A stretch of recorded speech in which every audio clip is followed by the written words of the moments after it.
дар Тоҷикистон як занеро бо гуноҳи қочоқи духтарон барои танфурӯшӣ дар Таиланд ба зиндон маҳкум карданд.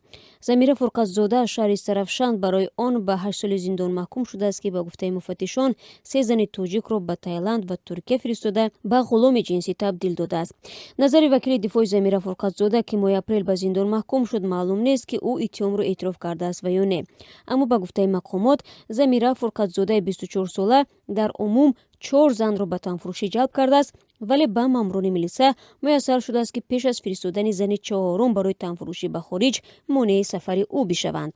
Акбар Шарипов, сухангӯи раёсати корҳои дохилӣ дар вилояти Суғд, мегӯяд, парвандаи ба ғуломии шаҳвонӣ фурӯхтани занони тоҷикро раёсати мубориза бо ҷиноятҳои муташаккил ва дузитони ошкоро тадқиқ кардаанд. Замира Фурқатзодаро додгоҳи Сарафшанд дар савдои одамон гунаҳгор ва ҷазои сахттарин барои ин ҷиноятро нисбат ба ӯ сазовор донист. Муфаттишон дар додгоҳ гуфтанд, Замира Фурқатзода бо 3 зани аз 20 то 30 сола дар Сарафшан ва ноҳияи Зафаробод ошно шудааст ва ба онҳо кор бо музди баландро дар Таиланд, Ҳиндустон ва Туркия пешниҳод кардааст. Ба нақли яке аз ин занон, Фурқатзода баъди ошноӣ барои онҳо санад дуруст карда ва билети ҳавопаймо харида барои кор ба муҳлати 63 рӯз ба Таиланд фиристодааст.